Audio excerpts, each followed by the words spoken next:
رحیم فاذکرونی اذکرکم واشکروا لی ولا تکفرون۔ ان نعمتوں پر مجھ کو یاد کرو، میں تم کو یاد رکھوں گا، اور میری شکر گزاری کرو، میری ناز پاسی مت کرو۔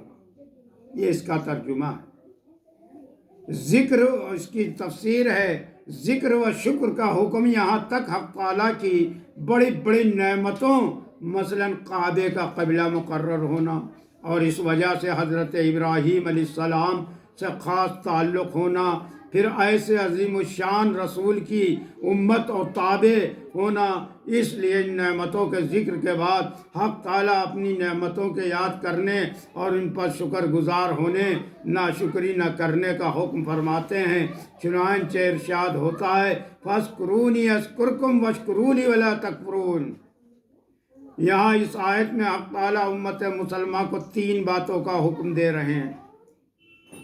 پہلا حکم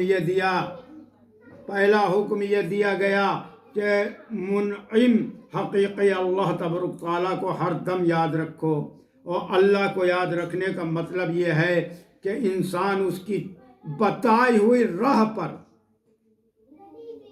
پوری ہمت اور شوق سے چلتا رہے، اٹھتے بیٹھتے چلتے پھرتے سوتے جاگتے کھاتے پیتے، غرض ہر وقت ہر کام میں ہر حال میں ہر آن میں اللہ تعالیٰ کا حکم، اس کی رضا اور پسند کو مقدم رکھے۔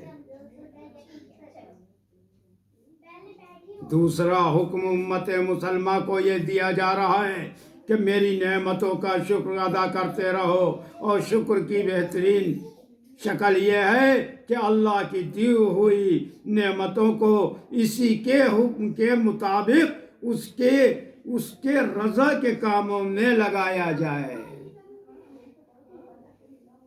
اور اللہ تعالیٰ نے انسانوں کے کام کرنے کی جو حدیں مقرر فرمائی ہیں، ان کے اندر رہ کر کام کیا جائے، اس سے نعمتوں میں اضافہ اور زیادتی ہوتی ہے، جیسا کہ 13ویں پارے سورہ ابراہیم میں وعدہ ہے لَإِن شَكَرْتُمْ لَأَزِيدَنَّكُمْ، اگر تم شکر گزاری کرو گے تو تمہیں ضرور زیادہ دوں گا۔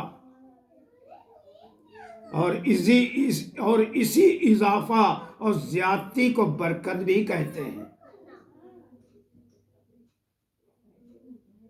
شکر اہل تحقیق کے نزدیک شکر کی حقیقت عاجزانہ طور پر نعمت منعم کا اعتراف کرنا ہے۔ بعض بزرگوں نے لکھا ہے شکر کی حقیقت یہ ہے کہ کسی محسن کے احسان کو یاد کر کے اس کی تعریف کرنا، لہذا بندے کی طرف سے اللہ تعالیٰ کا شکر ادا کرنے کے معنی یہ ہے کہ اللہ تعالیٰ کی تعریف اس کے احسان کی یاد کے ساتھ ساتھ کرنا، اور اللہ کے انعام کا زبان سے ذکر و دل سے اقرار کرنا۔ تیسرا حکم یہ دیا کہ اللہ تعالیٰ کی نعمتیں، اس کی بخشی ہوئی طاقتوں اور قوتوں کی نہ قدری اور نہ شکری نہ کرو۔ نہ شکری سے نہ صرف نعمت چھن جاتی ہے بلکہ شدید عذاب اور سزا بھی ملتی ہے۔ کفران نعمت یہ ہے کہ اللہ تعالیٰ نے جس نعمت کو جس غرض کے لیے پیدا کیا ہے اسے ہٹا کر کسی دوسرے کام یا دوسری غرض میں صرف کرنا۔ مثلا آنکھ کو اللہ تعالیٰ نے 2 کاموں کے لیے پیدا کیا ہے، ایک تو یہ کہ انسان اس سے اس جہاں میں اپنی حاجات کی راہ سے واقف ہو، دوسرے یہ کہ وہ حق تعالیٰ کی عجیب و غریب مصنوعات کو دیکھے اور اللہ کی معرفت حاصل کرے اور اس کی عظمت سے واقف ہو۔ اب ان کے علاوہ جب آنکھ کو کسی اور کام میں یعنی کسی گناہ معصیت یا ناجائز امر میں کام لائے گا تو یہ آنکھ کی نعمت کا کفران ہوگا۔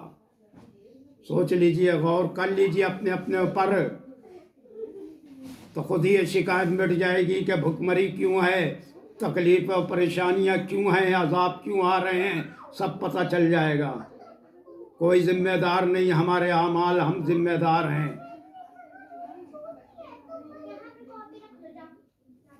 دعا کیجئے یا اللہ اپنے ذکر و فکر کی توفیق دائمی ہم کو عطا فرما، اور اپنی ہر چھوٹی بڑی نعمت کا ہم کو قدردان اور شکر گزار بندہ بنا کر زندہ رکھ، اور ہر طرح کے کفرانے نعمت سے ہم کو محفوظ فرما، اور گزشتہ میں ہم سے جو کفران نعمت کی معصیت اور زرز ہوئیں وہ تو اپنی رحمت سے اسے معاف فرما۔ آمین۔ وآخر دعوانا ان الحمد للہ رب العالمین، لا الہ الا اللہ محمد الرسول اللہ صلی اللہ علیہ وسلم۔